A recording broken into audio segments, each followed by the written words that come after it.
Sub-element, 0, Safety, Section, T0A Power Circuits and Hazards, Hazardous Voltages, Fuses and Circuit Breakers, Grounding, Electrical Code Compliance, Lightning Protection, Battery Safety. Question Alpha 01, which of the following is a safety hazard of a 12-volt storage battery? Answer is B. Shorting the terminals can cause burns, fire, or an explosion. Question Alpha 02, what health hazard is presented by electrical current flowing through the body? Answer is D. All these choices are correct.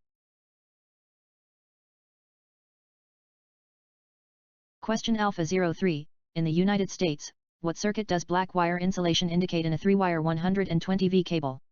Answer is B. Hot. Question Alpha 04, what is the purpose of a fuse in an electrical circuit? Answer is B. To remove power in case of overload.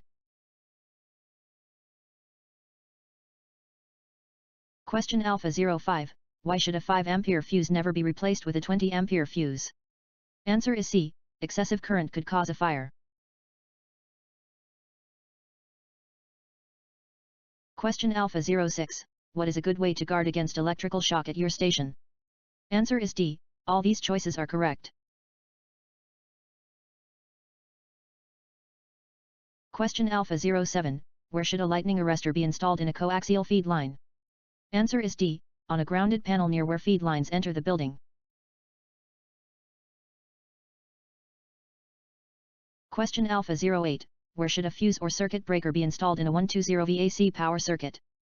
Answer is A. In series with the hot conductor only.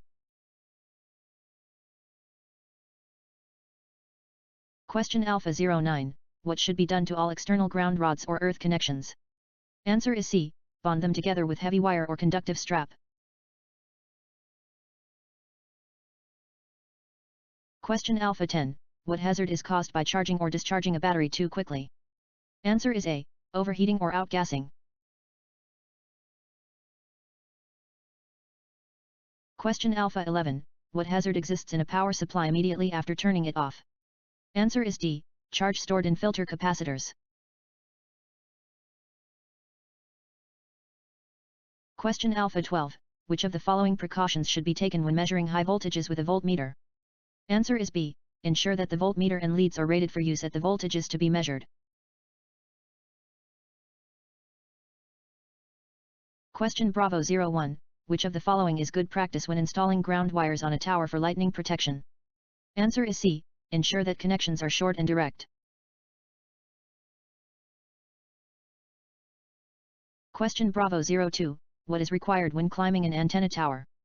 Answer is D. All these choices are correct. Question Bravo 03, under what circumstances is it safe to climb a tower without a helper or observer? Answer is D. Never.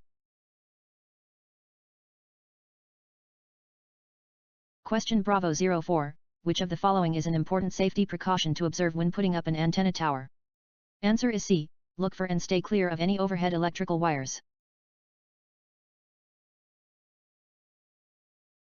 Question Bravo 05, what is the purpose of a safety wire through a turnbuckle used to tension guy lines?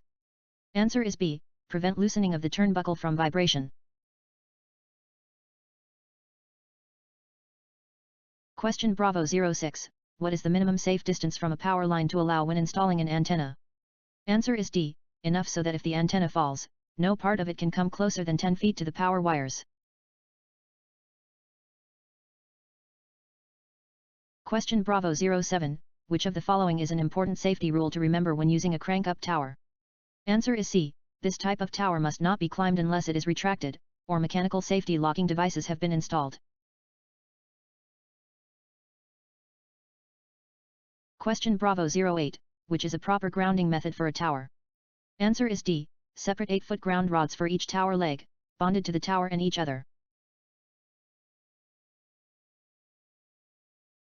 Question Bravo 09, why should you avoid attaching an antenna to a utility pole? Answer is C. The antenna could contact high voltage power lines. Question Bravo 10, which of the following is true when installing grounding conductors used for lightning protection? Answer is C. Sharp bends must be avoided. Question Bravo 11. Which of the following establishes grounding requirements for an amateur radio tower or antenna?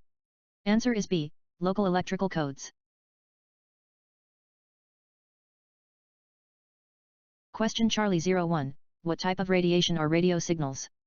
Answer is D. Non-ionizing radiation. Question Charlie 02. At which of the following frequencies does maximum permissible exposure have the lowest value? Answer is B. 50 MHz. Question Charlie 03. How does the allowable power density for RF safety change if duty cycle changes from 100% to 50%? Answer is C. It increases by a factor of 2. Question Charlie 04. What factors affect the RF exposure of people near an amateur station antenna? Answer is D. All these choices are correct. Question Charlie 05. Why do exposure limits vary with frequency? Answer is D. The human body absorbs more RF energy at some frequencies than at others.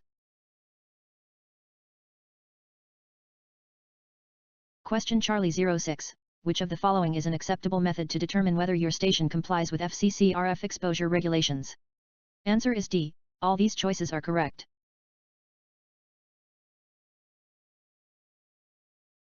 Question Charlie 07. What hazard is created by touching an antenna during a transmission? Answer is B. RF burn to skin. Question Charlie 08. Which of the following actions can reduce exposure to RF radiation? Answer is A. Relocate antennas. Question Charlie 09. How can you make sure your station stays in compliance with RF safety regulations? Answer is B. By re-evaluating the station whenever an item in the transmitter or antenna system is changed. Question Charlie 10. Why is duty cycle one of the factors used to determine safe RF radiation exposure levels? Answer is A. It affects the average exposure to radiation. Question Charlie 11. What is the definition of duty cycle during the averaging time for RF exposure? Answer is C. The percentage of time that a transmitter is transmitting. Question Charlie 12. How does RF radiation differ from ionizing radiation, radioactivity? Answer is A. RF radiation does not have sufficient energy to cause chemical changes in cells and damage DNA.